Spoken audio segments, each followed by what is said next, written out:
professeur de littérature classique à la Sorbonne. Pas professeur, maître de conférence. Maître de seulement. conférence. Oui. Et vous avez été un des piliers aussi de différentes universités, angevines et même d'autres lieux à Paris. Donc ce soir, et vous allez, après votre conférence, dialoguer avec le professeur Assaf et Magnard sur La Bruyère, moraliste chrétien. Alors je pense que la plupart d'entre vous ont entendu parler de La Bruyère. Les caractères, ils s'inspirent essentiellement de Théophraste et de la littérature grecque. Dans l'aspect purement moraliste, on sent vibrer le chrétien, comme d'ailleurs, c'est un auteur moins connu, Nicole, et on pourrait faire des parallèles entre certains passages de La Bruyère et de Nicole. Je pense en avoir assez dit, et on va commencer par la lecture d'un texte fait par une comédienne de La Bruyère, pour vous mettre en bouche. Allez-y. Alors, le premier extrait, c'est de la chair, donc lorsque le prêtre monte en chair, quelques caractères. Le discours chrétien est devenu un spectacle.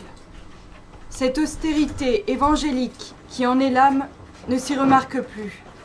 Elle est suppléée par les avantages de la mine, par les inflexions de la voix, par la régularité du geste, par le choix des mots et par les longues énumérations. On n'écoute plus sérieusement la parole sainte. C'est une sorte d'amusement entre mille autres. C'est un jeu où il y a de l'émulation et des parieurs. L'on fait assaut d'éloquence jusqu'au pied de l'autel et en la présence des mystères. Celui qui écoute s'établit juge de celui qui prêche, pour condamner ou pour applaudir, et n'est plus converti par le discours qu'il favorise, pas plus que par celui auquel il est contraire. L'orateur plaît aux uns, déplaît aux autres, et convient avec tous en une chose, que comme il ne cherche point à les rendre meilleurs, il ne pense pas aussi à le devenir. C'est avoir de l'esprit que de plaire au peuple dans un sermon par un style fleuri, une morale enjouée, des figures réitérées, des traits brillants et de vives descriptions, mais ce n'est point en avoir assez. Un meilleur esprit néglige ces ornements étrangers, indignes de servir à l'Évangile. Il prêche simplement, fortement, chrétiennement. L'orateur fait de si belles images de certains désordres, il fait entrer des circonstances si délicates, mais tant d'esprit et de tour et de raffinement dans celui qui pêche, que si je n'ai pas de pente à vouloir ressembler à ces portraits, j'ai besoin du moins que quelque apôtre, avec un style plus chrétien, me dégoûte des vices dont on m'avait fait une peinture si agréable. Devrait-il suffire d'avoir été grand et puissant dans le monde pour être louable ou non, loué, célébré à ses funérailles, et devant le Saint-Autel et dans la chair de la vérité? N'y a-t-il point d'autre grandeur que celle qui vient de l'autorité et de la naissance? Pourquoi n'est-il pas établi de faire publiquement le panégyrique d'un homme qui a excellé pendant sa vie dans la bonté, dans l'équité, dans la douceur, dans la fidélité, dans la piété?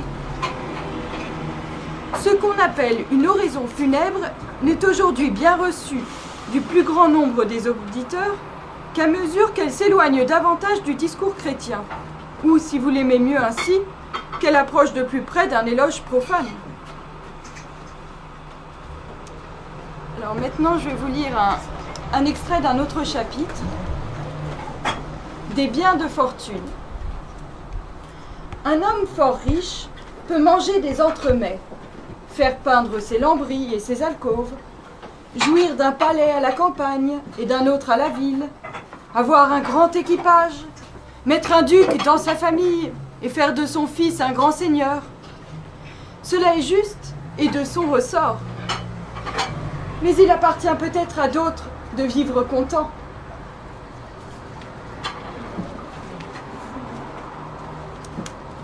Maintenant, le portrait d'Arthur. Arthur cheminait, seul et à pied, vers le grand portique de l'église de Saint. Elle entendait de loin le sermon d'un carme ou d'un docteur, qu'elle ne voyait qu'obliquement, et dont elle perdait bien des paroles. Sa vertu était obscure, et sa dévotion connue comme sa personne. Son mari est entré dans le 8e denier. Quelle monstrueuse fortune en moins de 6 années! Elle n'arrive à l'église que dans un char. On lui porte une lourde queue, l'orateur s'interrompt pendant qu'elle se place, elle le voit de front, n'en perd pas une seule parole ni le moindre geste. Il y a une brigue entre les prêtres pour la confesser. Tous veulent l'absoudre et le curé l'emporte. Champagne, autre portrait. Champagne, au sortir d'un long dîner qui lui enfle l'estomac et dans les douces fumées d'un vin d'Avenay ou de Sillery, signe un ordre qu'on lui présente, qui ôterait le pain à toute une province si l'on y remédiait. Il est excusable. Oh, quel moyen de comprendre dans la première heure de la digestion qu'on puisse quelque part mourir de faim.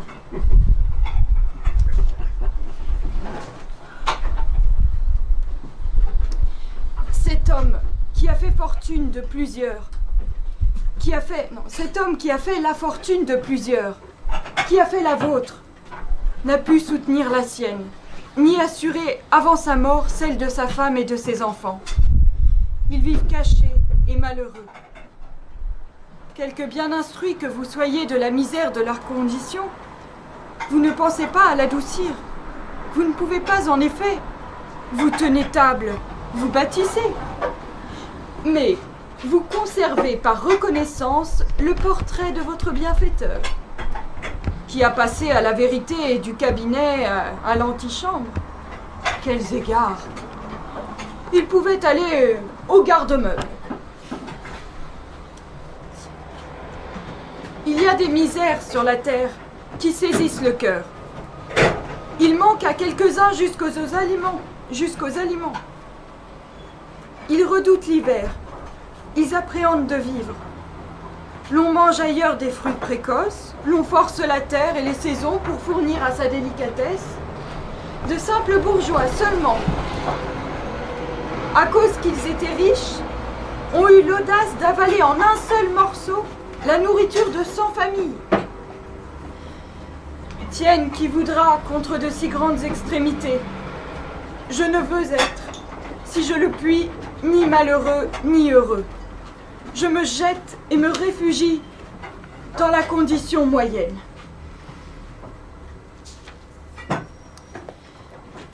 Il y a des âmes sales, pétries de boue et d'ordures, éprises du gain et de l'intérêt, comme les belles âmes le sont de la gloire et de la vertu, capables d'une seule volupté, qui est celle d'acquérir ou de ne point perdre, curieuses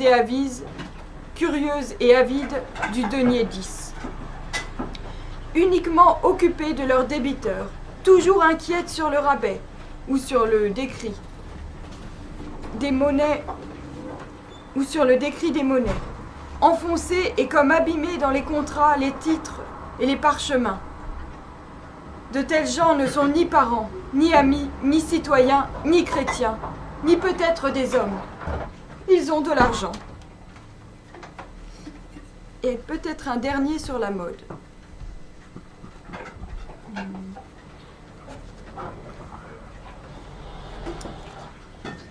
Iphis voit à l'église un soulier d'une nouvelle mode. Il regarde le sien et en rougit. Il ne se croit plus habillé.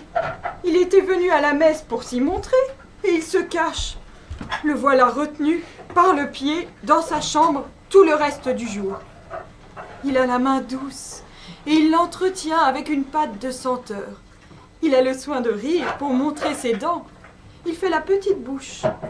Et il n'y a guère de moment où il ne veuille sourire. Il regarde ses jambes, il se voit au miroir. L'on ne peut être plus content de personne qu'il l'est de lui-même. Il s'est acquis une voix claire et délicate. Et heureusement, il parle gras, c'est-à-dire qu'il grasseille. Il prononce avec difficulté les R. Il a un mouvement de tête et je ne sais quel adoucissement dans les yeux dont il n'oublie pas de s'embellir. Il a une démarche molle et le plus joli maintien qu'il est capable de se procurer. Il met du rouge, mais rarement. Il n'en fait pas l'habitude. Il est vrai aussi qu'il porte des chausses et un chapeau, et qu'il n'a ni boucle d'oreille, ni collier de perles. Aussi, ne l'ai-je pas mis dans le chapitre des femmes.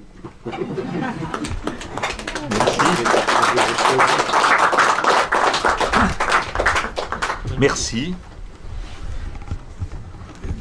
La Bruyère. J'ai consulté une vieille édition 1916 faite par Gaston Quéroux.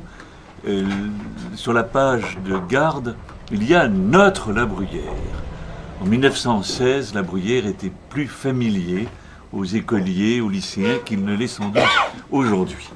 Alors je vais d'abord passer en revue, que dire, sur le compte de La Bruyère, des erreurs, des approximations, des à peu près, qui risquent de fausser l'idée que nous devons nous faire de cet écrivain, qui n'est pas seulement un écrivain.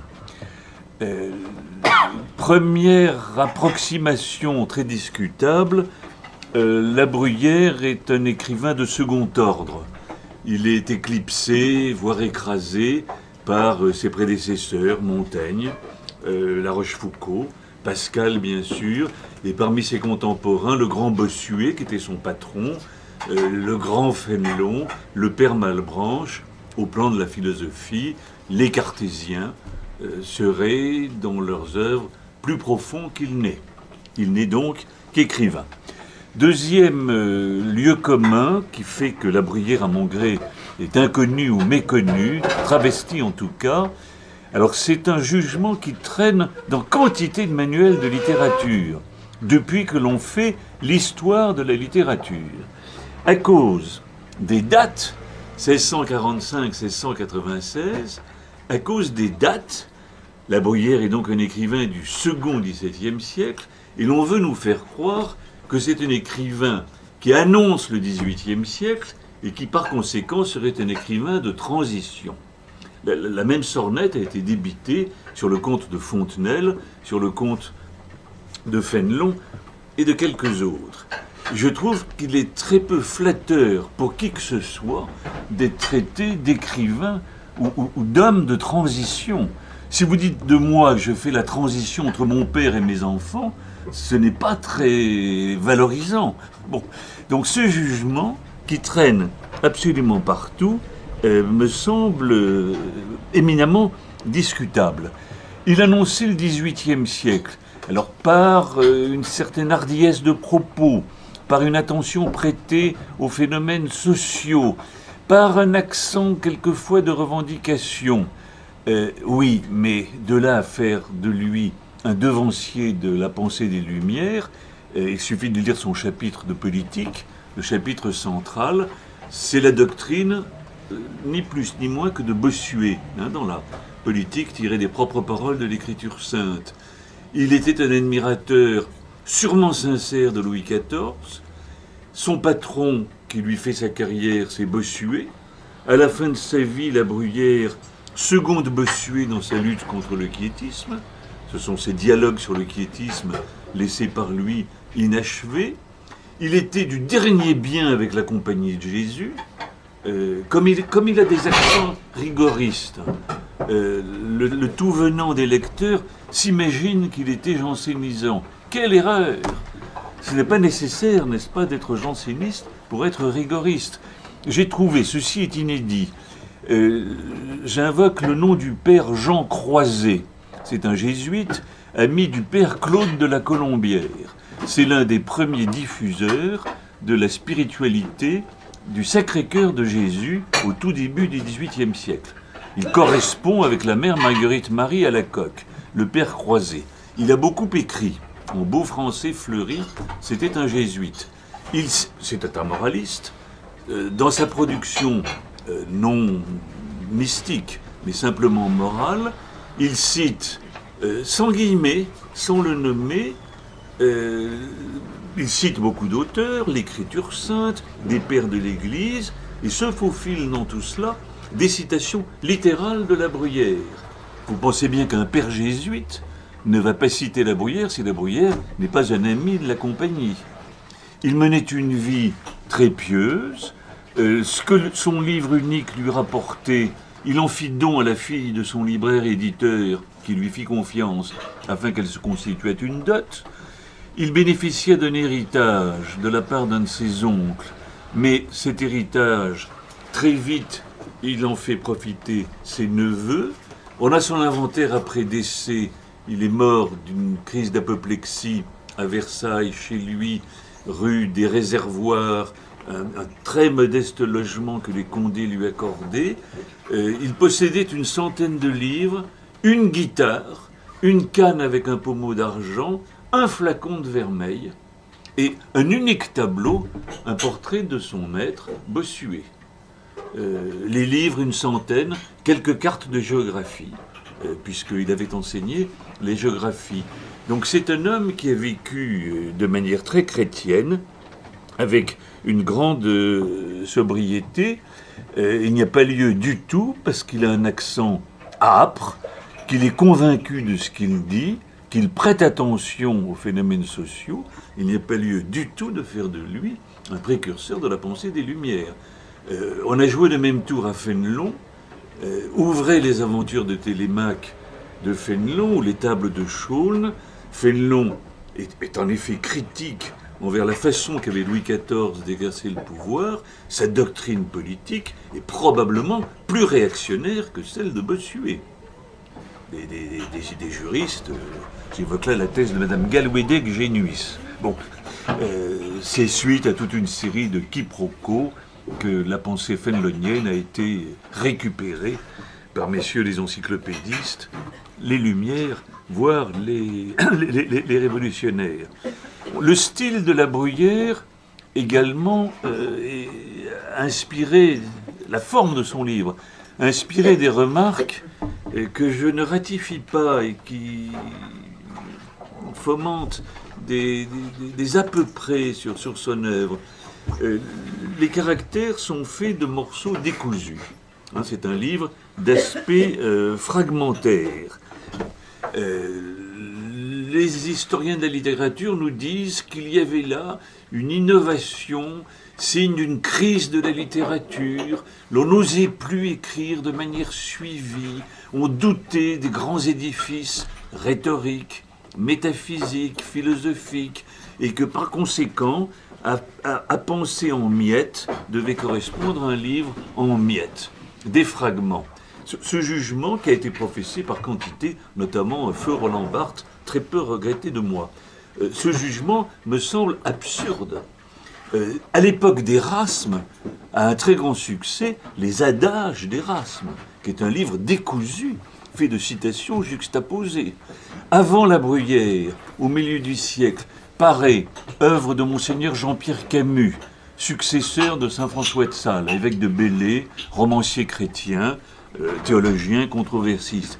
Monseigneur Camus fait paraître l'esprit de Monsieur de Genève, qui devient l'esprit du bienheureux François de Genève, l'esprit... Bon, c'est un immense succès de librairie. Ce sont des bons mots, des fragments de sermons, des confidences et des témoignages, mis dans un aimable désordre sur le compte du saint. C'est un livre décousu, fragmentaire, dispersé. Les maximes de La Rochefoucauld, Caisse et beaucoup de livres de moralistes. Les essais de Nicole, évoqués récemment, ces courts essais, ils paraissent 8-10 volumes. Vous avez là, n'est-ce pas, il en va de même avec les réflexions philosophiques de Lamotte Levaillé. On saute d'un sujet à l'autre en se dispensant des transitions. La Bruyère n'est pas l'inventeur. Dans la préface des caractères, il invoque comme devancier Pascal et La Rochefoucauld, mais aussi les livres sapientiaux de l'Ancien Testament.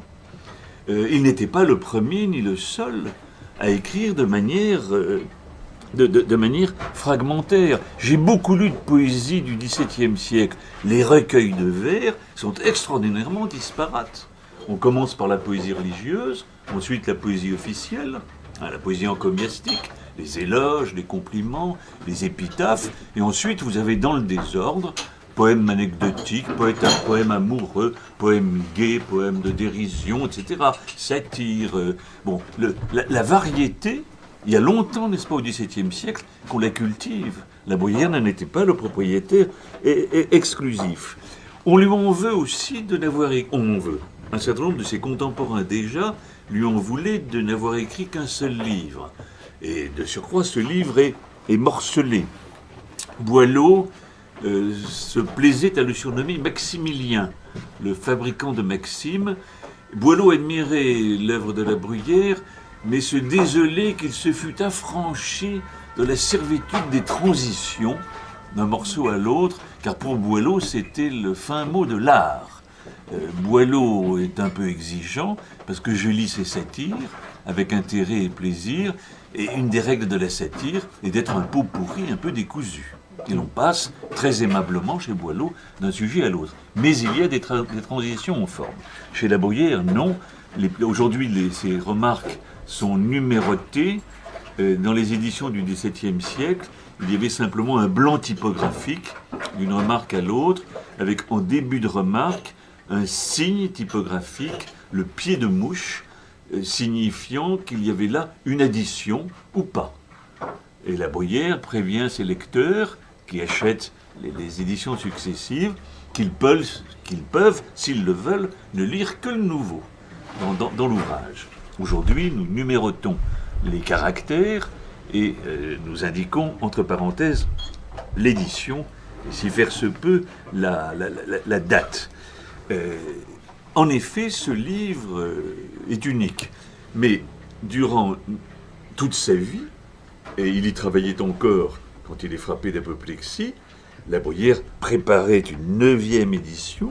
Durant toute sa vie d'écrivain, il a voulu donner du fini à ce livre, le compléter, il a modifié l'ordonnance des remarques, il en a retiré peu, il en a ajouté beaucoup, il a modifié son style, toujours avec un sens remarquable de la perfection. Alors cette sorte-là de conscience littéraire et de travail a valu à la Bruyère, au XIXe siècle, une réputation que je trouve un peu fâcheuse, d'être un artiste, un styliste, quelqu'un qui, 100 fois sur le métier, remettait son ouvrage, son unique ouvrage, qui l'eût indéfiniment peaufiné. Alors vous avez chez les frères Goncourt, chez Flaubert, des cris d'admiration pour cette façon-là de concevoir la littérature. La critique universitaire est obsédée par la forme, et elle est bien aise d'avoir avec la Bruyère un écrivain, excusez-moi, formaliste. C'est du beau style. Naguère, on vantait le beau style de la Bruyère, et récemment, on vante ce travail de restructuration. Vous auriez une forme attachante, estimable, mais pas grande signification. Et en tout cas, pas de profondeur. Autre légende sur la Bruyère. Comme il se vante, dans son texte et dans les préfaces, d'avoir des yeux et de savoir en user pour épier ses contemporains et observer son temps. Vous imaginez bien que dès le XVIIIe siècle, où le fin du fin pour la littérature, ce n'est pas de donner à réfléchir ni d'enrichir moralement, c'est de refléter la réalité. Nous sommes à l'aube, bourgeoisie oblige, du réalisme. Il faut être véridique, il faut être réaliste, il faut peindre la réalité, comme si c'était cela la fin de l'art.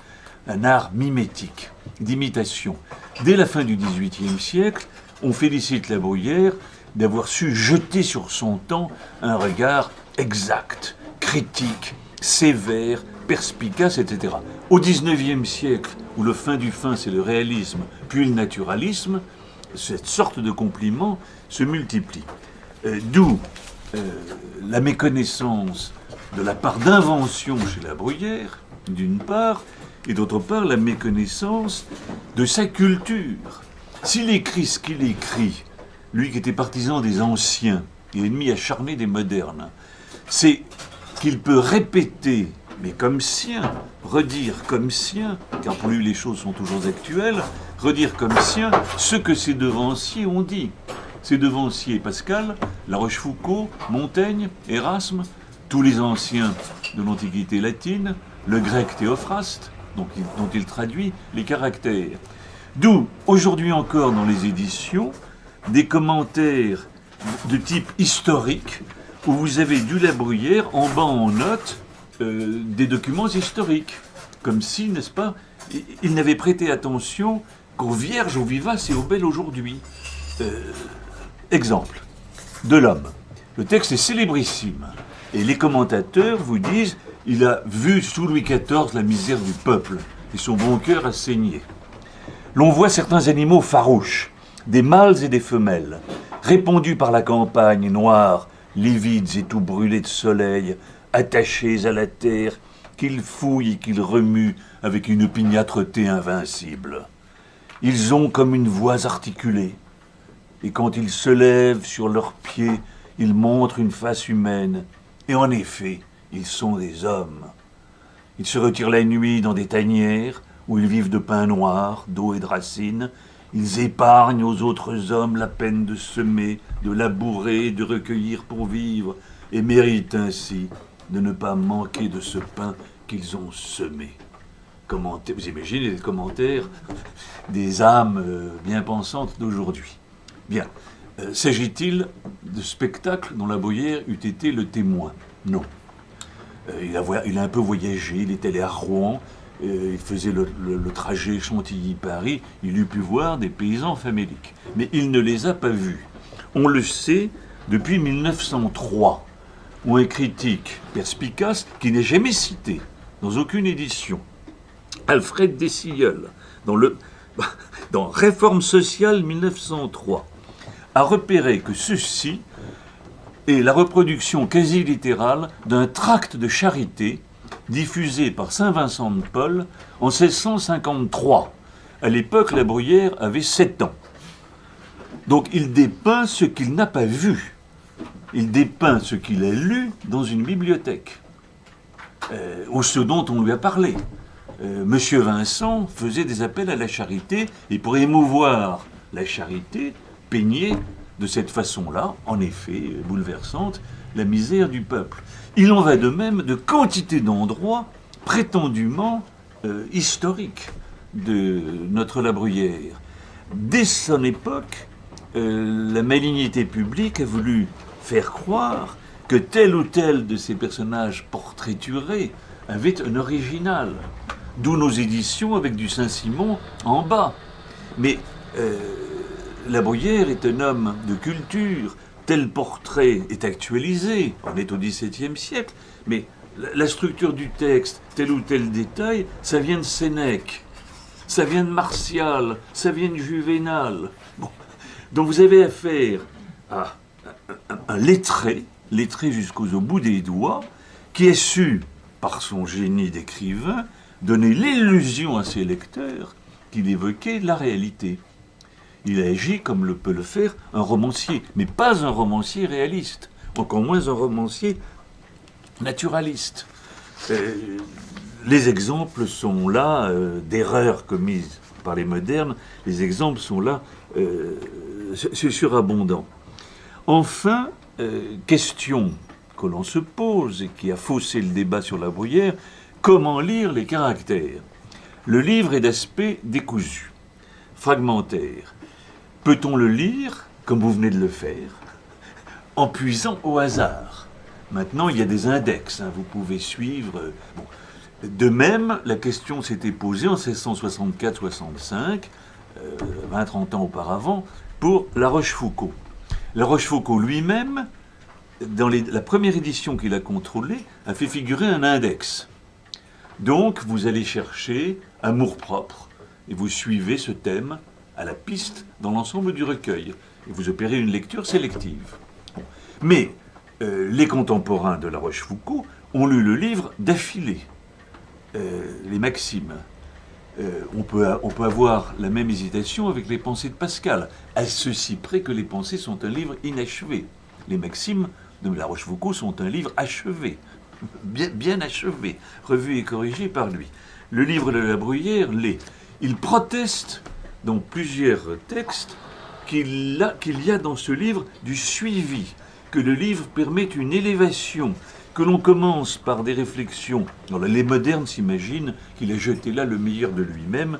Les modernes s'imaginent que La Bruyère est homme de lettres jusqu'au bout des ongles, comme eux. Mais La Bruyère n'est pas Paul Valéry, ni Roland Barthes. Bon, donc on commence par quelques remarques de critique littéraire. Ensuite, l'on s'occupe du mérite personnel, la valeur du moi, du cœur, et il est homme, des réactions du cœur vis-à-vis des femmes. On se jette dans la société, en général, la bourgeoisie, on monte, on termine par le monarque. Et après, l'on fait de la philosophie. C'est le chapitre de l'homme, des jugements, etc. Et l'on termine par le chapitre sur l'éloquence chrétienne, et à la fin sur les esprits forts, c'est-à-dire le libertinisme, l'impiété contemporaine qu'il déplore. La Bruyère affirme, n'est-ce pas, qu'il faut lire son livre en ce sens-là, du début jusqu'à la fin, et qu'il permet une élévation. Je l'ai lu dans tous les sens, vous l'imaginez. Il y a longtemps que je me suis jeté dans La Bruyère. Il faut se jeter dans les livres. Bon, j'y reviens incessamment. Et peut-être avant de mourir, écrirai-je un peu sur mon cher La Bruyère. Ce sera mon La Bruyère, pas notre La Bruyère. Je l'ai lu d'affilée. Je suis très sensible à ce mouvement ascensionnel. À l'intérieur d'un chapitre, il y a non pas tout à fait un plan, mais des séries de remarques. Et le contexte importe fort. Si vous butinez, comme dans une anthologie, vous risquez de commettre des erreurs, assez et quelquefois grossières. Dans le chapitre de l'homme, vous avez le portrait, alors croit-on, c'est ce que disent les gens qui ne lisent pas les livres in extenso, et dans l'ordre. Vous avez le portrait de quelqu'un, Gnaton, c'est l'homme à la mâchoire, à l'épaisse mâchoire. On croit qu'il s'agit d'un riche courtisan de Versailles ou d'un gros bourgeois, égoïste suffisant et répugnant de grossièreté, comme il en existe dans les hautes sphères. Gnaton ne vit que pour soi. Et tous les hommes ensemble sont, à son égard, comme s'ils n'étaient point. Non content de remplir à une table la première place, il occupe lui seul celle de deux autres. Il oublie que le repas est pour lui, pour toute la compagnie. Il se rend maître du plat et fait son propre de chaque service. Il ne s'attache à aucun des mets qu'il n'ait achevé d'essayer de tous. Il voudrait pouvoir les savourer tous, tout à la fois. Il ne se sert à table que de ses mains. Il manie les viandes, les remanie, démembre, déchire, et en use de manière qu'il faut que les conviés, s'ils veulent manger, mangent ses restes. Il ne leur épargne aucune de ces malpropretés dégoûtantes, capables d'ôter l'appétit aux plus affamés. Le jus et les sauces lui dégoûtent du menton et de la barbe. S'il enlève un ragoût de dessus le plat, il le répand en chemin dans un autre plat et sur la nappe, on le suit à la trace. Il mange haut et avec grand bruit. Il roule les yeux en mangeant.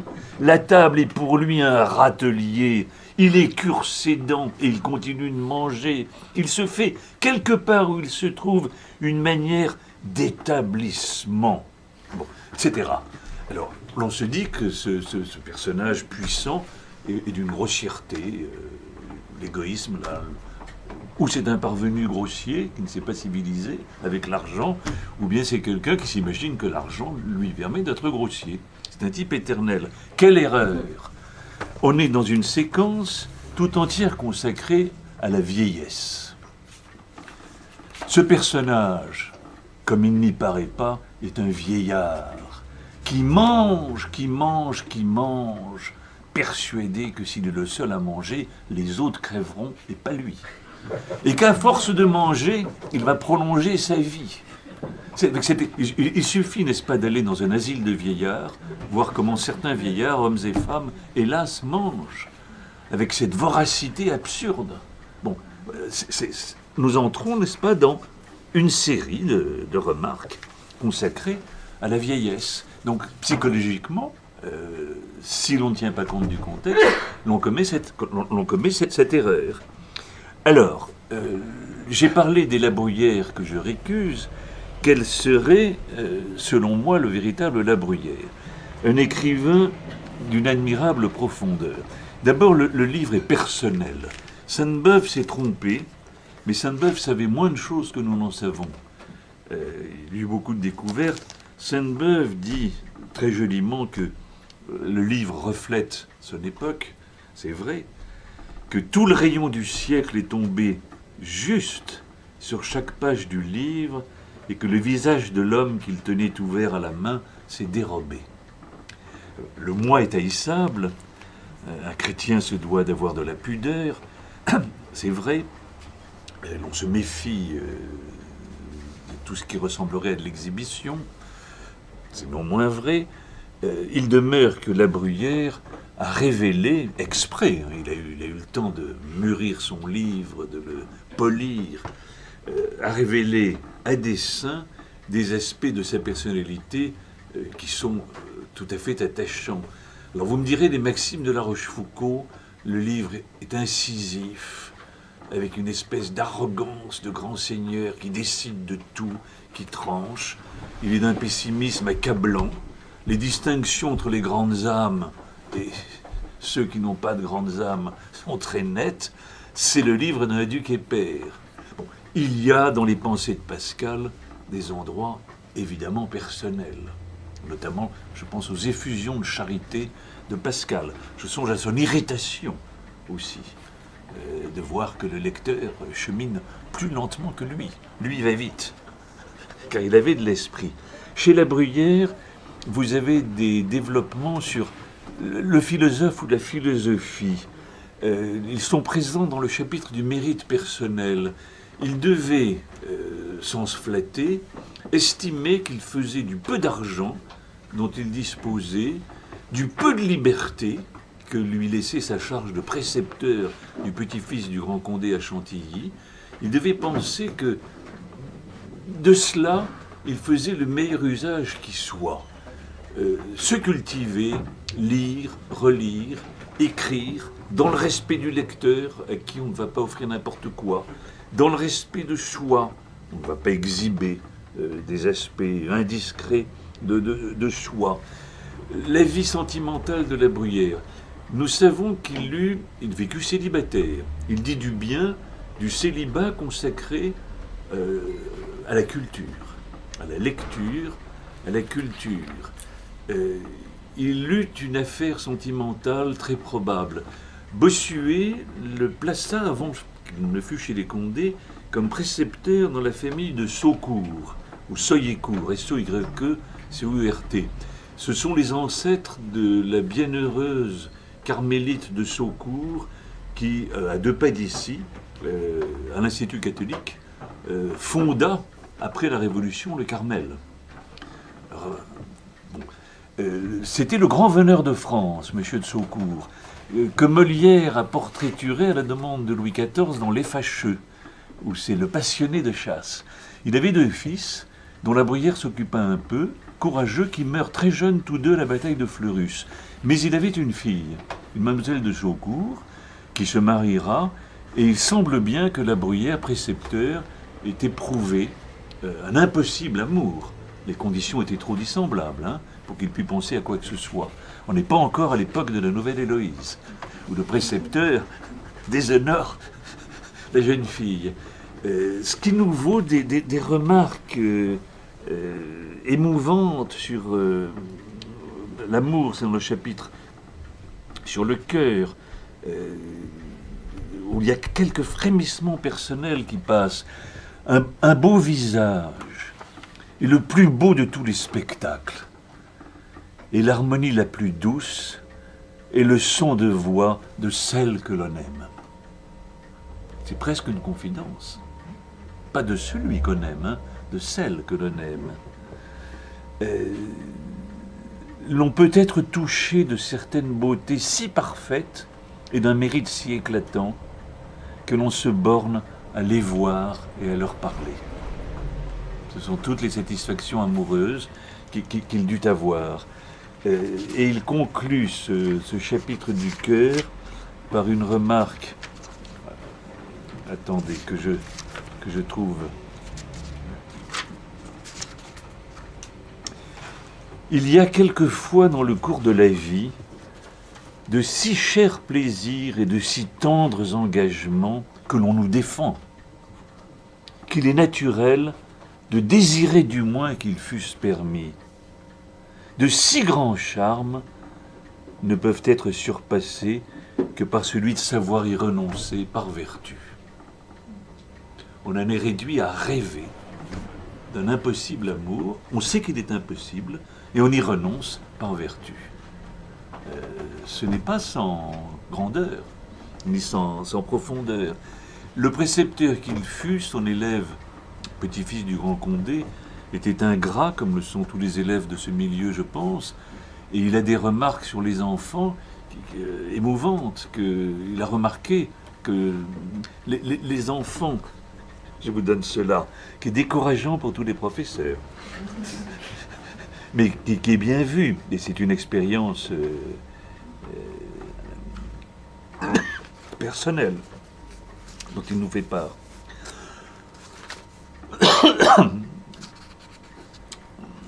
Oui,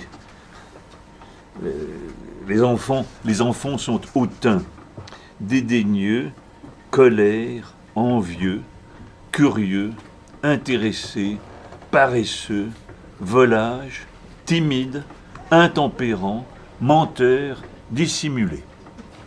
Ils rient et pleurent facilement. Ils ont des joies immodérées, des afflictions amères sur de très petits sujets.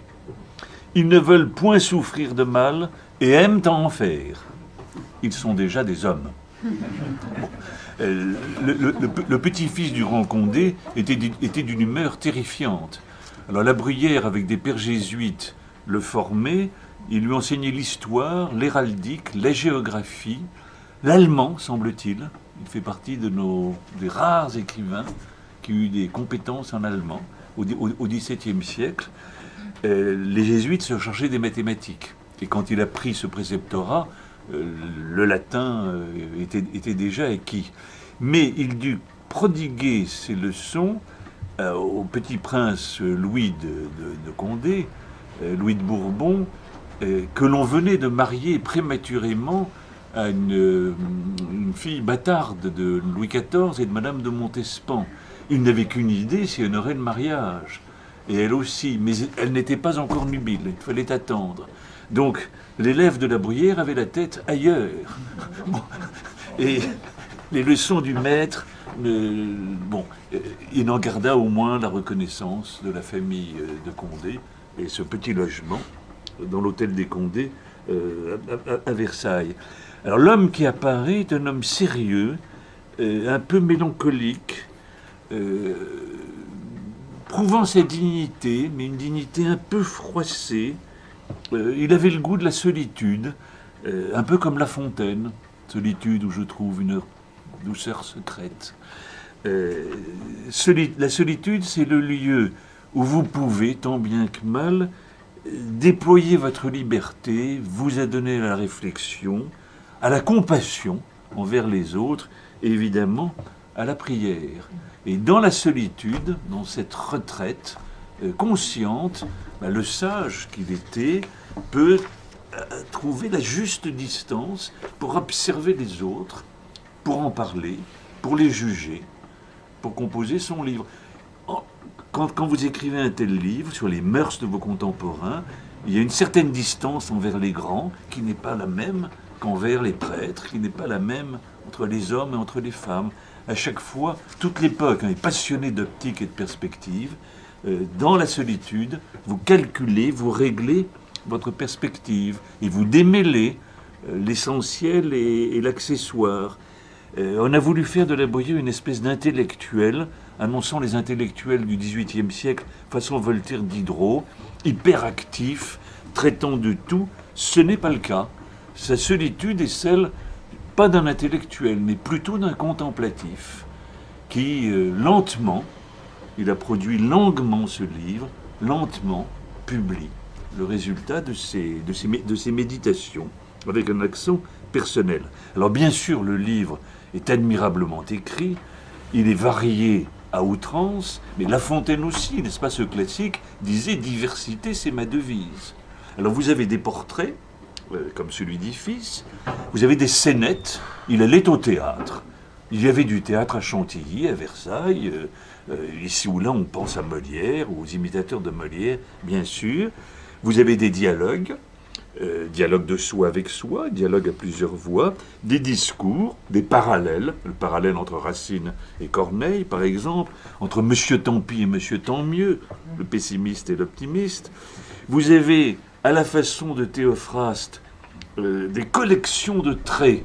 On entasse des observations, c'est le portrait du distrait Ménalque. Hein. Vous avez une collection de traits de distraction. C'est ce qu'avait fait Théophraste, le principal disciple d'Aristote, dans ses caractères à lui, que La Bruyère traduit au début de son propre livre. Vous avez des pastiches de romans. Il y a un roman d'amour en 2 pages, une nouvelle, si vous le voulez. Il y a du à la manière de Montaigne, du à la manière de Pascal, bien sûr. Toute la fin, sur les 2 infinis, grandeur, petitesse. Il y a des maximes, qui quelquefois valent celles de La Rochefoucauld. Il y a des jugements circonstanciés, plus ou moins longs, des exclamations. Il y a ceci que je trouve admirable et profond dans le chapitre du cœur, qu'il est difficile d'être content de quelqu'un. Bon, il ne dit pas rare, il dit difficile. Pourquoi est-ce difficile? Parce que nous ne sommes contents que de nous. Déjà. Bon. Donc, accepter d'être imbécile, le plus grand nombre, sont ou mécontents de tout le monde, comme Alceste dans le Misanthrope, ou, hélas, contents de tout le monde. Là, il s'agit, n'est-ce pas, d'être content de quelqu'un. Alors, pour être content de quelqu'un, il faut être humble, passer sur beaucoup de défauts de l'autre, grands et sans doute plus importants, les petits défauts. Il faut avoir apprivoisé cet autre, avoir réussi à le connaître. Et à la fin, si l'on est sage, on se résoudra à en être content. Qu'il est difficile d'être content de quelqu'un. Par derrière, il y a La Rochefoucauld sur le rôle exorbitant de l'amour-propre. Hein. Nous ne sommes contents que de nous. Nous n'aimons que nous. Et parfois, on jette quelques miettes à autrui. Bon. Voilà l'exemple d'une exclamation. Vous avez des insinuations. Vous aurez même un texte que La Bruyère a ouvert par la mention « fragment ». Cela commence par des points de suspension. Donc vous avez des textes achevés, des textes inachevés, de toutes sortes. Alors on vante son brillant. C'est vrai, n'est-ce pas, que le livre est merveilleusement varié, son invention est multiple, la typographie rend son livre très précieux avec ses blancs qui isolent un jugement, on s'y attarde, etc. Bon, je pense qu'il faudrait pas seulement se contenter de ces appréciations flatteuses sur la forme, mais s'attacher un peu au sens de ces jugements si bien avancés, si bien proposés. J'ai là un portrait que je trouve extraordinairement profond. Il n'a pas une ride, c'est actuel. C'est le portrait d'Irène. Irène, c'est un prénom d'impératrice byzantine, ça doit être une grande dame. Irène se transporte à grands frais en Épidore. Bon, Épidore en Grèce, Irène est un nom grec qui signifie la paix. Irène se transporte à grands frais en Épidore, voit Esculape dans son temple, au dieu de la médecine qu'elle va consulter, fils naturel d'Apollon, et le consulte sur tous ses maux. D'abord, elle se plaint qu'elle est lasse et recrute fatigue. Et le dieu prononce que cela lui arrive par la longueur du chemin qu'elle vient de faire. Donc le dieu est réaliste. Hein, une malade aux abois se présente, c'est la faute du chemin. Elle dit qu'elle est le soir sans appétit. L'oracle lui ordonne de dîner, c'est-à-dire de déjeuner peu. Voilà l'hygiène. Elle ajoute qu'elle est sujette à des insomnies et il lui prescrit de n'être au lit que pendant la nuit. Vous devinez, n'est-ce pas, qu'elle mène une vie plutôt paresseuse. Elle lui demande pourquoi elle devient pesante et quel remède. L'oracle répond qu'elle doit se lever avant midi et quelquefois se servir de ses jambes pour marcher. Elle lui déclare que le vin lui est nuisible. L'oracle lui dit de boire de l'eau, qu'elle a des indigestions, et il ajoute qu'elle fasse diète. Ma vue s'affaiblit, dit Irène. Prenez des lunettes, dit Esculape. Je m'affaiblis moi-même, continue-t-elle, et je ne suis ni si forte, ni si saine que j'ai été. C'est, dit le dieu, que vous vieillissez. Mais quel moyen de guérir de cette langueur? Le plus court, Irène, c'est de mourir, comme ont fait votre mère et votre aïeul. Fils d'Apollon, s'écrie Irène, quel conseil me donnez-vous? Est-ce là toute cette science que les hommes publient et qui vous fait révérer de toute la terre? Que m'apprenez-vous de rare et de mystérieux? Et ne savais-je pas tous ces remèdes que vous m'enseignez? Que n'annusiez-vous donc? Répond le dieu, sans venir me chercher de si loin et abréger vos jours par un long voyage. Bon. Donc vous avez le médecin judicieux, réaliste, excédé par les prétentions de la patiente. Bon, c'est ce que les médecins appellent une emmerdeuse. Hein? Bon, Irène, mais c'est une grande dame. Elle, nous devinons son manège. Elle s'adresse à ce qu'il y a de mieux dans le corps médical, au dieu de la médecine, pour lutter contre ce qu'elle prend pour une langueur dont elle ne veut pas convenir qu'il s'agit tout simplement de la vieillesse. Et d'une vieillesse qui, en raison d'une hygiène désastreuse, laisse présager une mort sans doute assez rapide. Donc vous avez le drame d'une conscience qui ne veut pas mesurer qu'elle est dans un corps mortel, la mauvaise foi peut-être de tout malade, sans doute, et en face, un médecin, patient d'abord, exaspéré ensuite, cynique à la fin. Bon, rapport entre un patient et un médecin. On est bien, n'est-ce pas, dans un texte qui n'a pas une ride, à mon avis. Interrogez vos amis médecins sur leur rapport avec des patients qui ne veulent pas convenir qu'ils sont mortels. Donc l'on rencontre chez La Bruyère plus d'une fois la profondeur. Je regarde l'heure, je ne veux pas abuser de vous. Il me reste du temps? Oui, parce que comme signe, vous voyez, de la profondeur de la réflexion de La Bruyère, ce n'est pas un grand philosophe. Malebranche est meilleur métaphysicien que lui. Pascal, dans les preuves qu'il fournit de la vérité de la religion chrétienne, est plus ardent que lui. Bon, il répète. Mais quant à nos mœurs et quant à nos caractères, c'est ce qui psychologiquement nous détermine, hein, socialement et psychologiquement. La Bruyère est très capable de profondeur. Alors j'ai voulu prendre un thème après un maître de philosophie de la Sorbonne, M. Gilbert Romeyer d'Herbé, qui donna, retraité maintenant, qui donna naguère un excellent article sur le temps. Le temps, le motif, le thème du temps chez La Bruyère.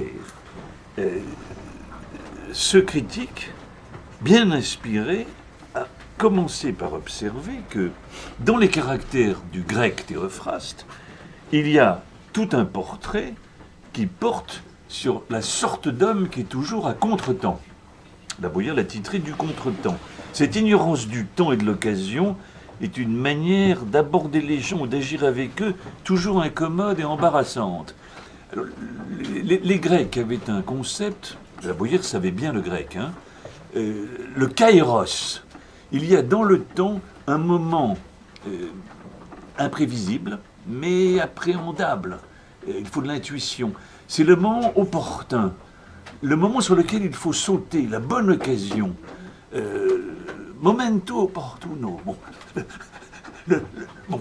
Et le personnage à contretemps ne saisit jamais le kairos. Un importun est celui qui choisit le moment que son ami est accablé de ses propres affaires pour lui parler des siennes, qui va souper chez sa maîtresse le soir où elle a la fièvre, qui, voyant que quelqu'un vient d'être condamné en justice à une lourde amende, vient s'adresser à lui pour le solliciter. Quelqu'un qui choisit le temps des noces où il est invité pour se déchaîner contre les femmes. Bon, c'est pas le jour. Bon, quelqu'un qui emmène promener des gens à peine arrivés dans un long voyage et qui n'aspire qu'à se reposer, etc. Donc vous avez une série de traits de contretemps. Passons de Théophraste à son disciple La Bruyère. On s'aperçoit que très souvent, il met l'accent sur des espèces de ratages de la part des hommes qu'il met en scène, comme si les hommes étaient condamnés à rater l'actuel. Le présent est très très souvent défaillant chez La Bruyère. Du reste, dès le début, la première de ses remarques, c'est « tout est dit et l'on vient trop tard ». Depuis plus de 7000 ans qu'il y a des hommes qui pensent. Tout a été dit par l'Antiquité. Je viens trop tard. Je suis né trop tard. 7000 ans, trop tard. Bon. Le plus beau et le meilleur est enlevé. On ne peut plus faire que glaner après les anciens. Tout a été déjà dit et très bien dit. Malchance. Il va vous dire, par exemple, oui, attendez, que je retrouve le numéro. Le génie et les grands talents manquent souvent, dans le chapitre sur le mérite personnel. Quelquefois aussi, les seules occasions. Quelqu'un se présente de très bien, aucune occasion pour briller. Et il meurt ignoré. Donc il a raté, il n'a pas pu faire usage de son génie, de ses talents. Alors, ce genre d'observation, La Bruyère le prodigue, mais très très fréquemment, comme si la condition humaine était essentiellement de manquer de cette chance, vous voyez, de manquer ce moment opportun. Je prends un autre exemple.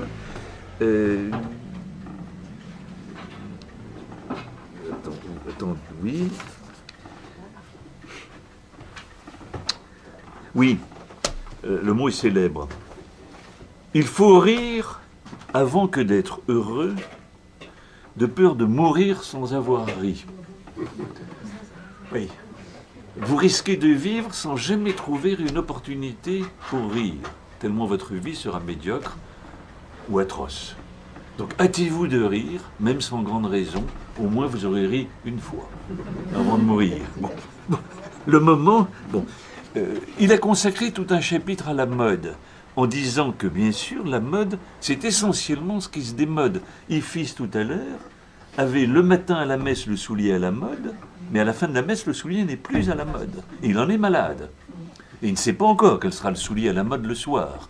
La mode change. Bon, quand vous insistez à ce point sur les effets de la mode, ou tous des modes où vous risquez de tout perdre parce que vous n'avez pas eu le mot, la mine, la parure qui convenait à cet endroit-là, ce jour-là, c'est que vous êtes hanté par un temps régulièrement décevant.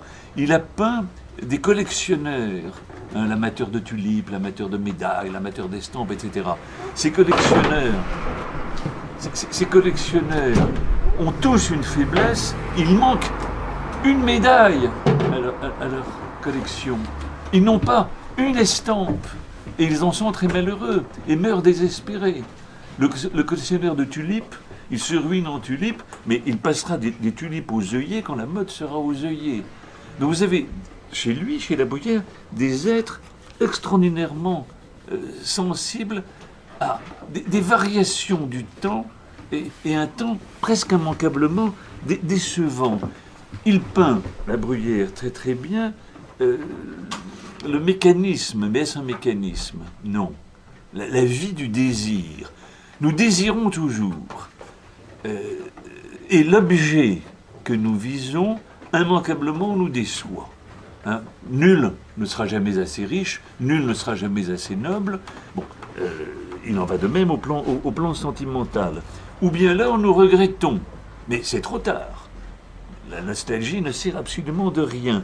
Donc vous avez frustré devant un avenir qui se dérobe toujours et qui déçoit, frustrés par un passé qui nous échappe. Bon, ce sont des banalités, mais c'est ainsi que La Bruyère représente notre condition temporelle. Et il dit très bien que beaucoup de ces personnages oublient de vivre. C'est-à-dire, ne réussissent pas à adhérer au seul temps qui est leur, à savoir leur présent. Tout cela, n'est-ce pas, procède en bonne partie de Pascal. Bon. Alors vous avez le tableau de celui qui a thésaurisé toute sa vie, qui s'est bâti un admirable château. On met la dernière tuile sur les toitures, il meurt. Il n'a pas vu son château achevé. Bon. Et vous avez beaucoup de personnages de cette sorte.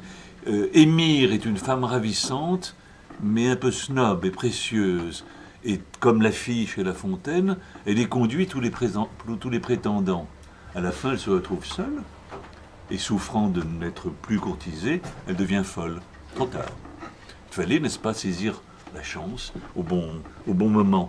La Bruyère vous dit très très bien que toute une vie, le manège de toute une vie, l'ambition, l'intérêt, les carrières, l'hypocrisie, etc., que tout cela risque d'être gâté par une gaffe infime. Et ça y est, les cartes, on ne peut plus les jouer. C'est fini. Plus personne ne vous croira. Votre fortune est compromise. Donc vous avez dans ce livre la peinture complexe, complète, profonde, d'un malheureux, l'homme, nous, incapable de vivre son temps. La Bruyère vous donne la recette. N'ayez ni ambition, ni intérêt. Essayez de maîtriser vos passions. Souciez-vous de l'essentiel, votre liberté, votre sagesse et votre salut tout au bout. Je ne vois pas que le livre ait beaucoup vieilli. Et là-dessus, je me tais. Comme on me le prie.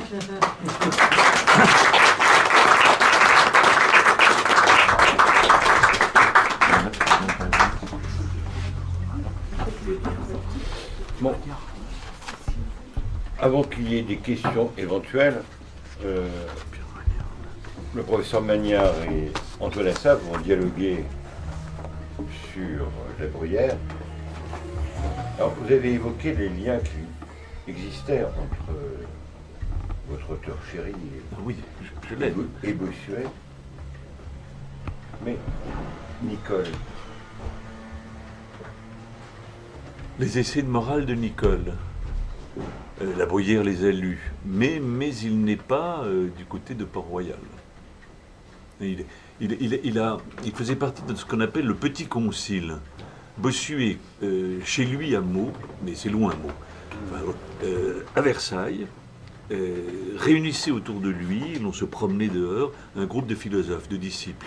Il y avait Fénelon, l'abbé de Fénelon, il y avait l'abbé Claude Fleury, vocation tardive, théoricien de la prédication, théologien, il y avait le cartésien Cordemoy, il y avait la Bruyère.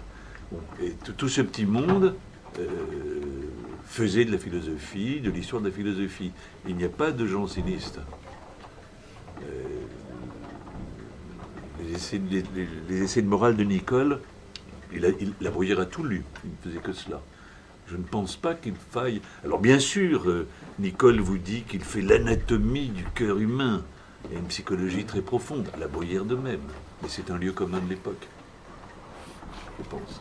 Il y a quand même une contemporanéité entre Nicole et la Bruyère. Lorsqu'on retrouve des essais de morale, et particulièrement les textes sur le portrait, par exemple, oui. On voit qu'il y a une contemporanéité. Mais, cher ami, ce que je voudrais, après avoir entendu cet exposé si clair, si brillant aussi et si fin, c'est dire l'émerveillement et aussi la nostalgie.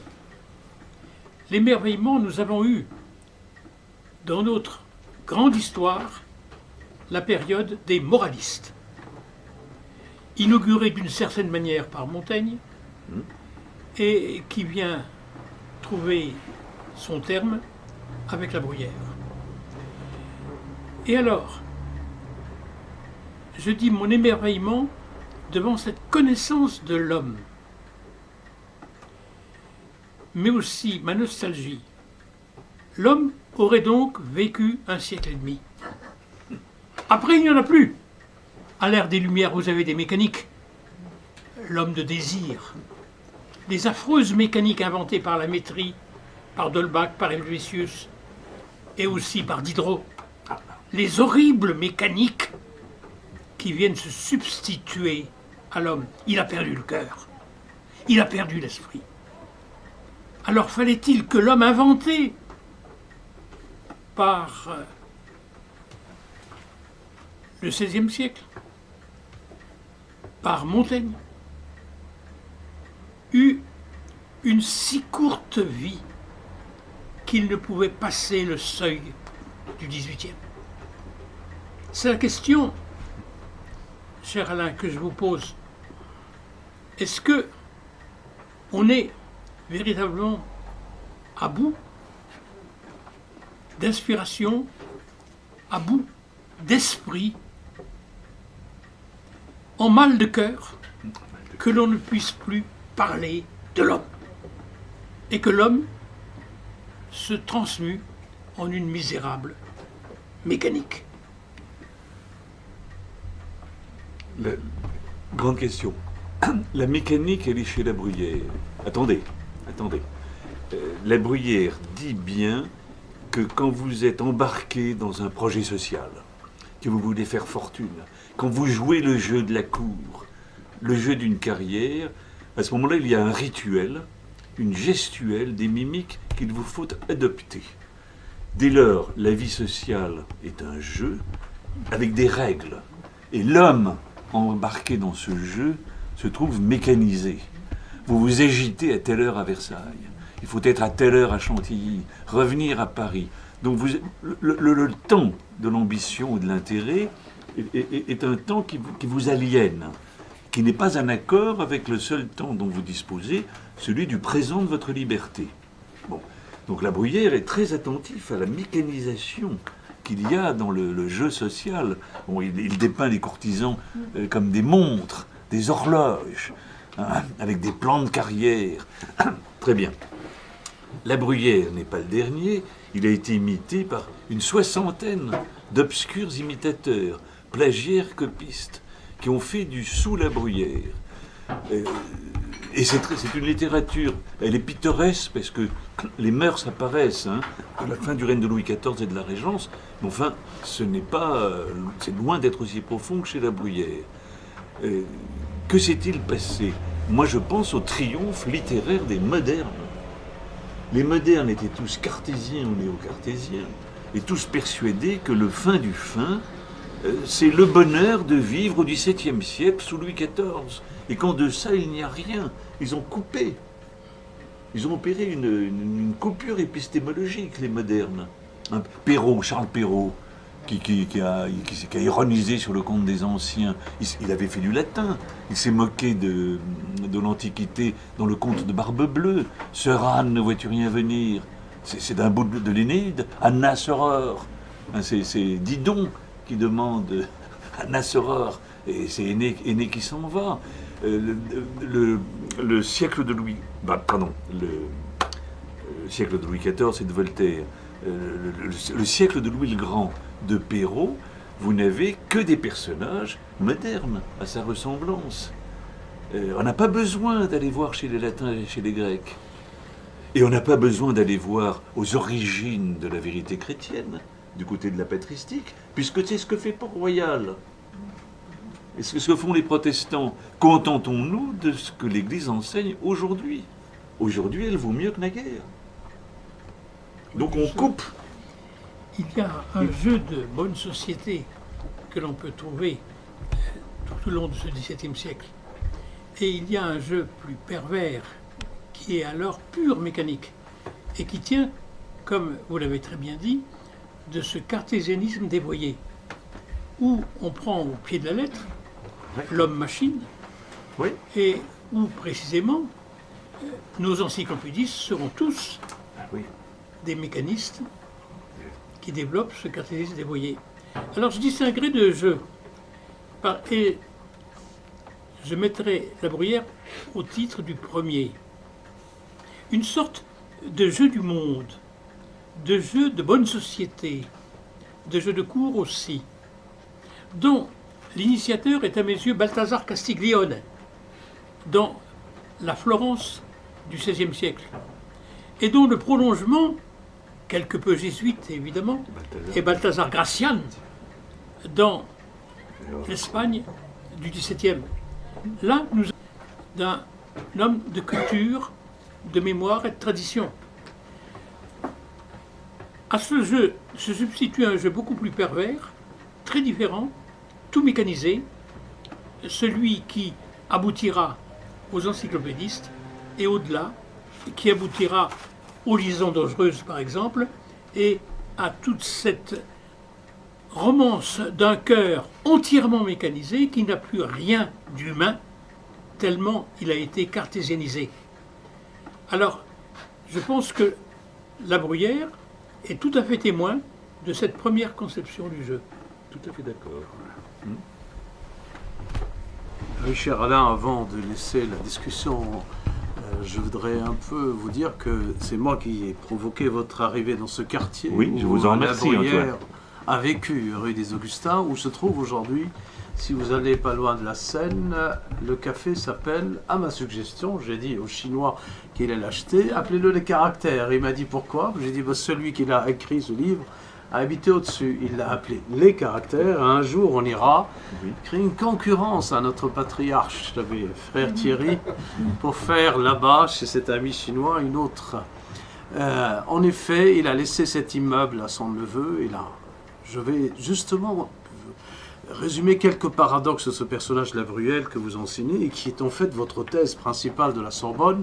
Mais comme Non, tout pas homme, faite, pas faite. pas faite, mais comme tout homme sérieux et modeste, vous avez un peu dévié, vous avez soutenu votre thèse sur Cabanis par charité envers ce romancier, vous avez laissé La Bruyère parce que la thèse est inachevée, mais je vous rattrape à l'âge d'homme, on va publier le dossier H de La Bruyère grâce à Alain Lanavert. Mais le premier paradoxe qui m'inquiète chez La Bruyère est le suivant. C'est celui qui concerne finalement son rapport au grand. Parce que cet homme qui a si bien compris la grandeur, on a été un peu malgré lui et en esclave. Les Condés étaient des gens furieux et ce duc de Bourbon dont vous avez décrit le mariage, pire que Mahomet, parce que cette fille qui était une de Nantes, et Oui. vous connaissez bien la famille de Nantes, puisque votre fils n'a pas été loin de cette famille, et avait à peine 8-9 ans.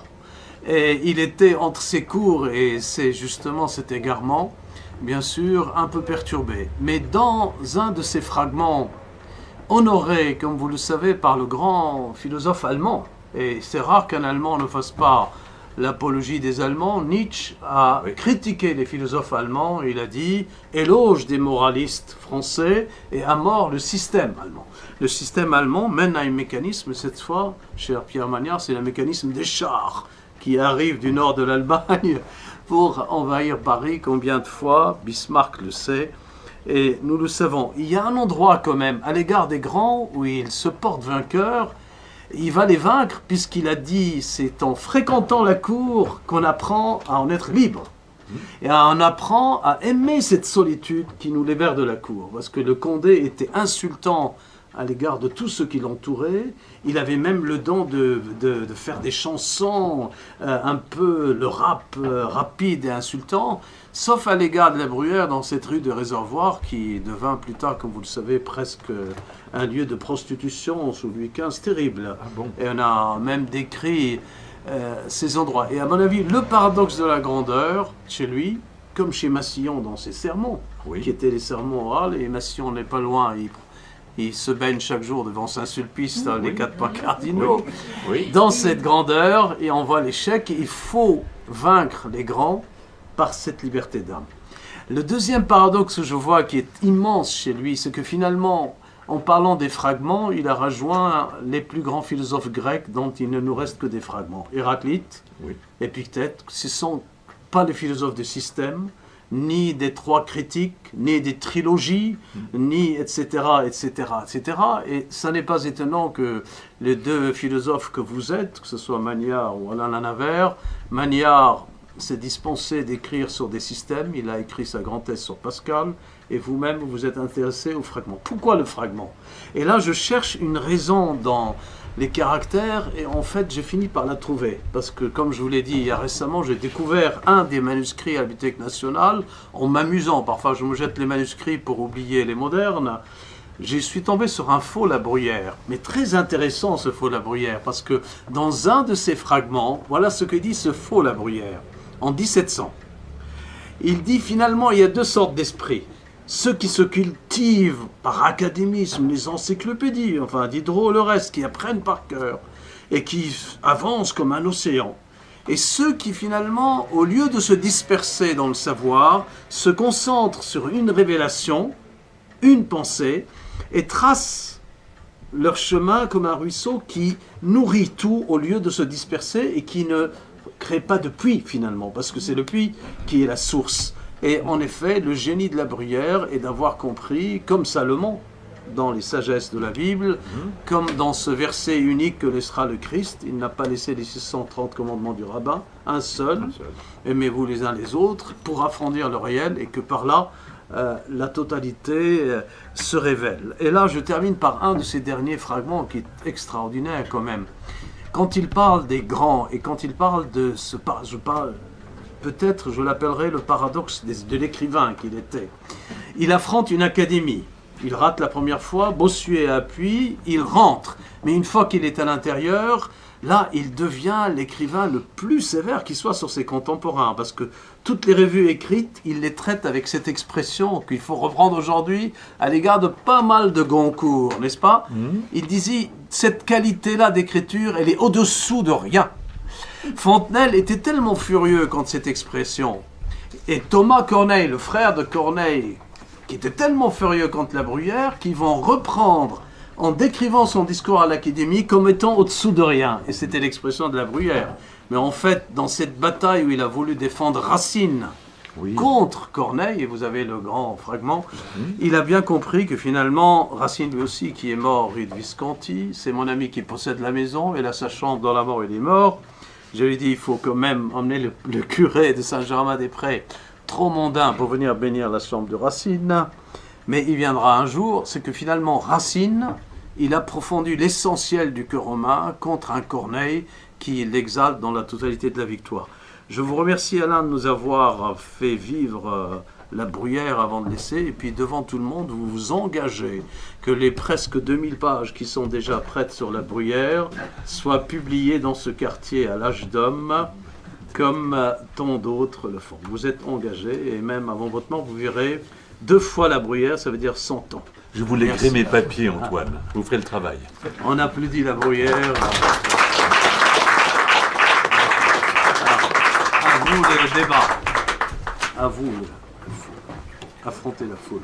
Oui. S'il y a des questions, des contre-propositions, des doléances. Vous avez cité, Antoine, le mot terrible de La Bruyère contre le Mercure galant. C'était le périodique le plus huppé et le mieux répandu dans toute la France, dirigé par Thomas Corneille et Donneau de Visé, et c'est un périodique lu par les femmes et partisans des modernes. La Bruyère dit, le HG, Hermès Galant, le Mercure galant, est immédiatement au-dessous de rien. Bon. Imaginez quelqu'un aujourd'hui écrivant cela du Monde. Le Monde est immédiatement au-dessous de rien. Dans ce cas, il faut trouver un degré au-dessous de rien pour l'atteindre. Voilà. Donc, il y a une verve polémique admirable. Question? Non, je ne vois pas de main levée. Ou des questions, ou des... Alors j'ai bien aimé ce que vous disiez de ces sortes-là d'écrivains qui... Mais beaucoup de poètes sont ainsi, hein, qui écrivent des formes brèves, un sonnet. Baudelaire a composé peu de longs poèmes. C'est quelqu'un qui trouve un thème, une musique, une image, et la creuse. Et ça nous donne des diamants. La Bruyère a une remarque, c'est une expression neuve. Il conseille aux écrivains, il leur conseille de jeter de la profondeur dans un sujet. jeter de la profondeur. L'expression est très riche. Il n'y a pas des sujets profonds et des sujets superficiels. Tous les sujets se valent. Si vous êtes un grand écrivain, il faut jeter dedans de la profondeur. Ça veut dire les creuser, les explorer et les creuser. D'où notre lecture. Moi, je lis d'affilée le chapitre. J'y trouve une suite, une cohérence, des grâces, des disparates qui reviennent à des transitions, mais à chaque fois, puisqu'on passe d'un sujet à un autre, proche, à chaque fois, le lecteur, comme l'écrivain, est obligé d'approfondir, de démêler les sous-entendus, les allusions, et quelquefois de se demander ce que cela veut dire au juste, sans que ce soit aussi énigmatique que La Rochefoucauld, hein, qui s'amuse à déconcerter le lecteur par des paradoxes. Bon, il y en a chez La Bruyère, mais toutes les remarques ne sont pas de cette sorte. Et quelquefois, elles sont d'une profondeur. Dans son premier chapitre de critique littéraire, il est le seul à son époque qui ait osé dire que quant à l'art d'écrire des lettres, indiscutablement, les femmes sont supérieures. Elles savent mettre dans les lettres. D'où Madame de Sévigné. Mais il n'avait pas lu les Sans lettres de Madame de lu, Sévigné, après, sans l'avoir lu. Donc il devait avoir accès à des correspondances à lui adressées par des femmes qui savaient écrire. Et pour lui, pas de doute. Comme la lettre est un genre, vous voyez, intime, hein, une bonne lettre, vous offrez votre personne à votre destinataire, et une bonne lettre, il faut lui faire entendre votre voix. C'est un art féminin, cet art de la présence, hein, de la finesse. C'est très étonnant, de la part d'un célibataire, lié à Boileau, qui était assez misogyne. Boileau. Pire même, et pire. Pas de questions.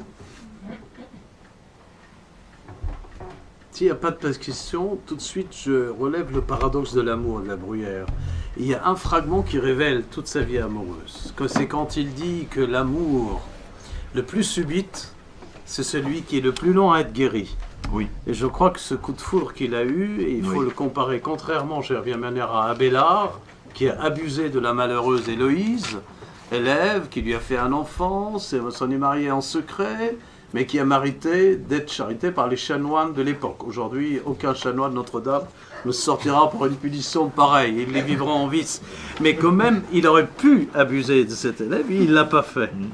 Un peu comme Spinoza, qui a eu cet élève en latin, et qui a préféré sacrifier, parce qu'un jeune esprit, surtout quand les femmes à l'époque, il y en avait très peu qui faisaient du grec au latin, Oui. n'est-ce pas? Aujourd'hui, Belkacem veut nous ramener à cet état d'esprit. Plus de grec, plus de latin. Preuve en est, elle vit actuellement, notre ministre, le paradoxe de l'amour. Elle est amoureuse du Premier ministre. Grand bien lui fasse. Sans grec et sans latin. Il y a quand même une ou deux questions qui, non, même par rapport à l'actualité, ne lâchons pas.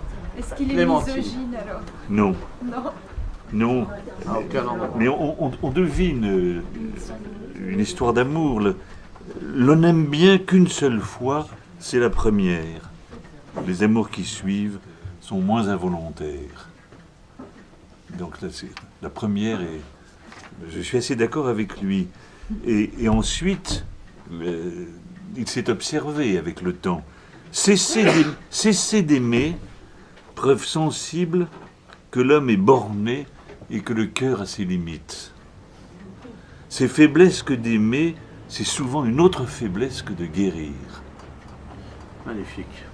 On guérit comme on se console, on n'a pas dans le cœur de quoi toujours pleurer et toujours aimer. Donc il y a en nous de la finitude. Il a aimé une seule fois, c'était la bonne, il a souffert, et il a dû se consoler, et il en souffre aussi. Ça. Si l'amour est un absolu, et il enchaîne, il devrait y avoir dans le cœur des sources inépuisables de douleur pour de certaines pertes. Or, notre tristesse se tarit. Nous oublions ceux que nous avons tant aimés, dont nous avons tant pleuré la mort. Nous leur manquons. On est si faible ou si léger que l'on se console. C'est pas rien, cette Il y a constatation. des aveux d'une très grande profondeur. Très grande profondeur. Et oui. Et à ne pas oublier, cher Pierre Magnard, s'il en revient au mécanicien qui était René Descartes, où il avoue à la fin de sa vie qu'il a été amoureux, mais en fait il s'est rendu compte qu'il l'aimait à cause de son regard, mais qu'il a vérifié en fait qu'elle était louche. Et il a cessé de l'aimer parce que ce regard ne provenait pas d'un acte libre, mais c'est parce qu'elle était louche et qu'il aimait sa difformité. Donc il n'était pas amoureux. Voilà, voilà de beaucoup qui règlent le problème amoureux.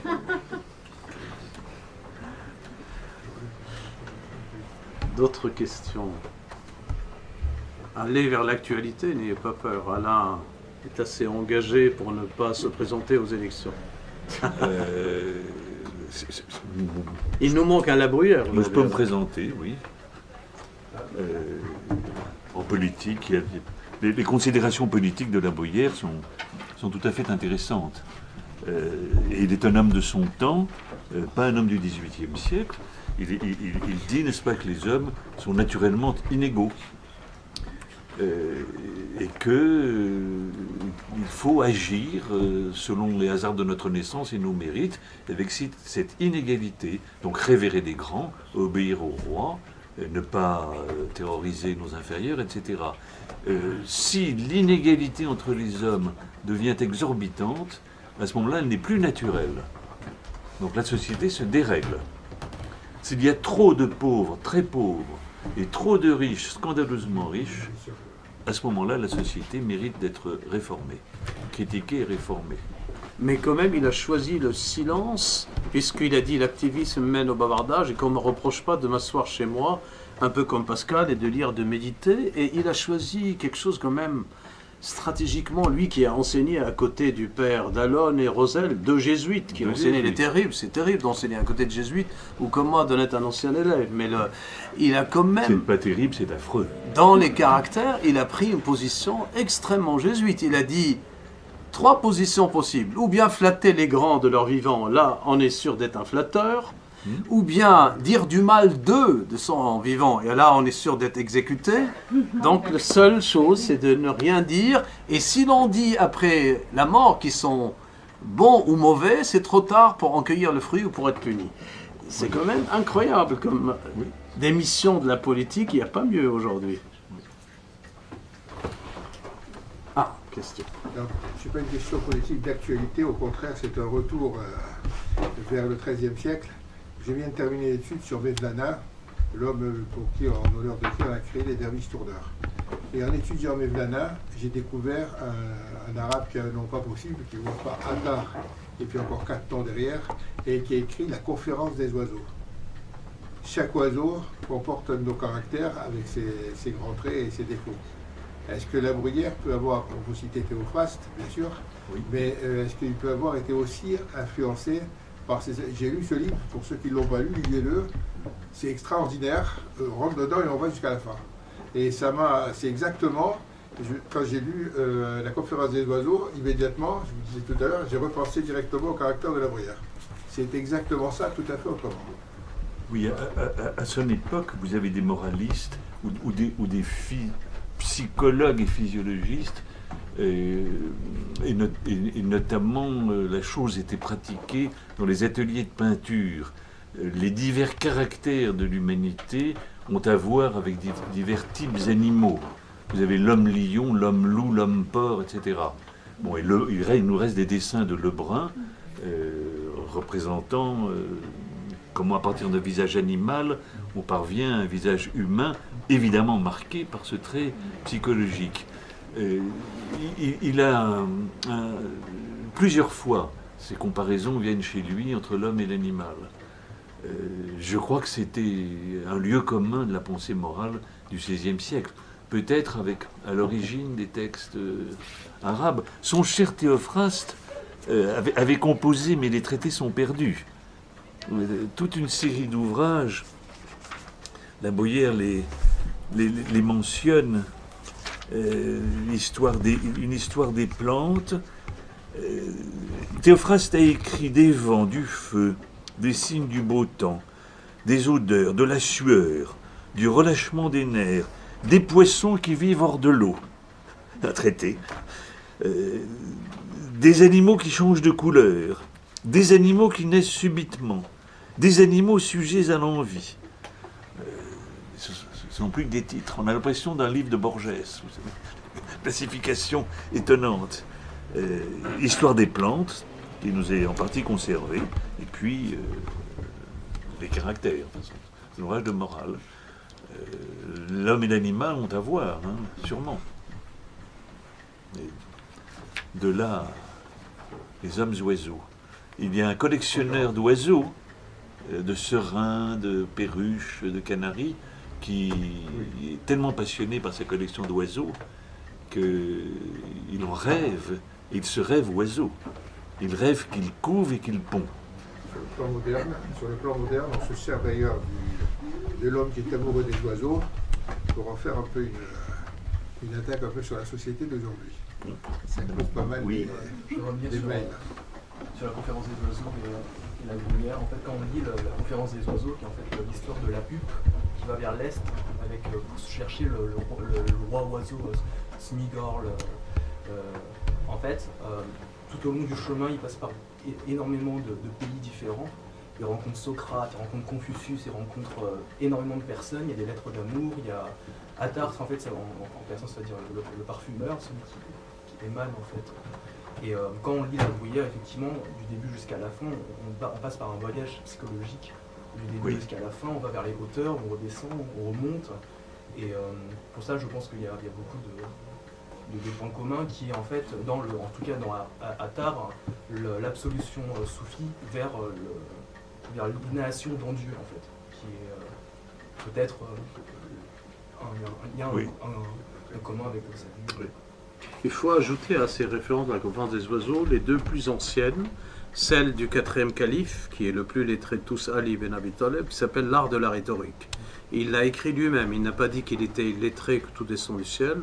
C'est un chef-d'œuvre, parce qu'il y a des proverbes d'une grande profondeur. Et c'est pourquoi d'ailleurs aujourd'hui il y a tant de divisions entre eux, parce que c'est le plus grand écrivain. Certains croient que beaucoup de versets sont de ses mains. Et puis Kalila et Domna, les grands justement, qui font dialoguer les animaux et qui sont beaucoup plus anciens, etc.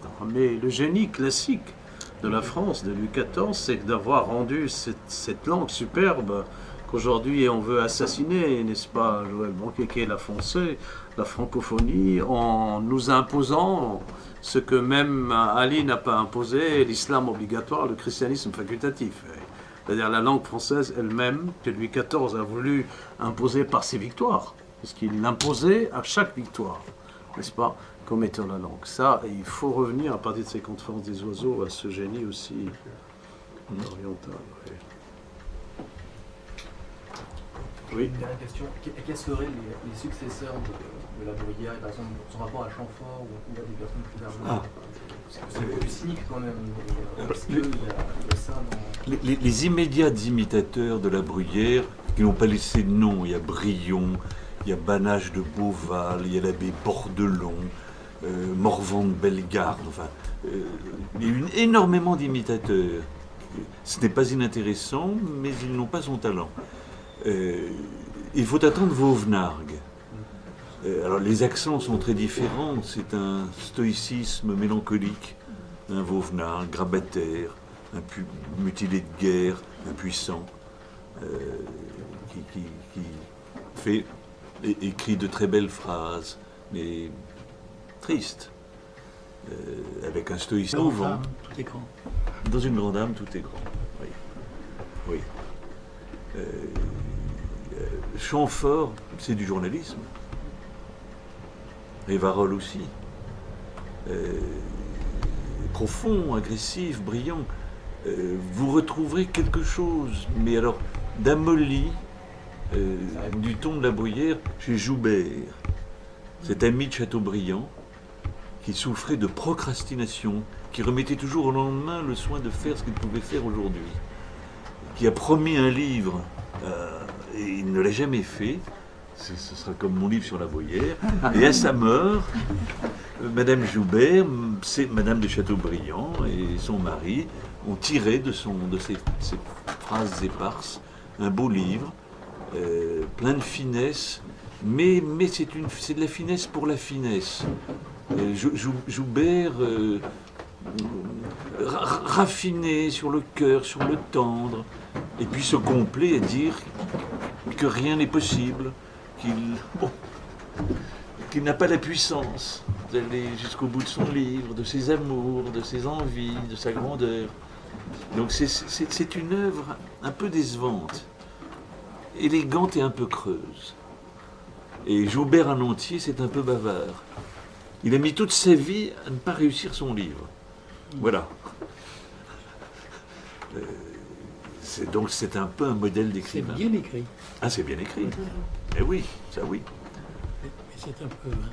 Mais c'est un peu gris. La Bruyère n'est pas gris, cher monsieur Joubert. Après tout, le mot de saint Thomas, il faut jamais l'oublier, méfiez-vous de l'homme d'un livre. Don Quixote, il a été scribe poète, mais on n'a que le Don Quichotte de Cervantes. De Cervantes, on n'a que le Don Quichotte qui est connu. Oui, mais il y a les Qui a lu ses poèmes, ses commandes, et il a marqué tous les romans européens. Oui, les nouvelles exemplaires, c'est très bien. Deux autres romans tout aussi gigantesques et qui ont été très peu diffusés, mais il y a deux autres romans de Oui. Cervantes. Ouais, mais Non, la Diana, c'est de Montemayor. Il y a un poème pastoral aussi de Cervantes. oui, mais ça, c'est l'érudition. Mais les gens ne connaissent que ça de lui. Je vous conseille, Antoine, les nouvelles exemplaires. Je le conseille Ah oui, mais où vous avez une nouvelle, un bachelier, alors, il est courtisé par la femme chez qui il loge, qui veut le violer, il se débat, et dans l'échauffourée, il reçoit un coup sur la tête et devient fou. Donc, elle ne le viole pas, elle est très déçue, et lui, il a perdu la raison. Et sa folie consiste à s'imaginer qu'il est en verre. La nouvelle s'appelle Le Bachelier de verre. Donc il a peur tout le temps de se casser. Et il réclame d'être entouré de paillons. En charrette, si on le transporte en charrette, il va se casser. Et c'est pas commode de vivre quand on se prend pour un objet de verre. Et à la fin, les gamins apprennent qu'il a cette maladie-là, lui lancent des pierres, et il dit je suis en miettes, on m'a cassé. Et la raison lui revient. C'est une très jolie nouvelle de Cervantes, Le Bachelier de verre. Non, il a fait d'autres choses. La Bruyère, c'est un seul livre. Un seul beau livre. Eh bien, merci pour votre attention. Merci.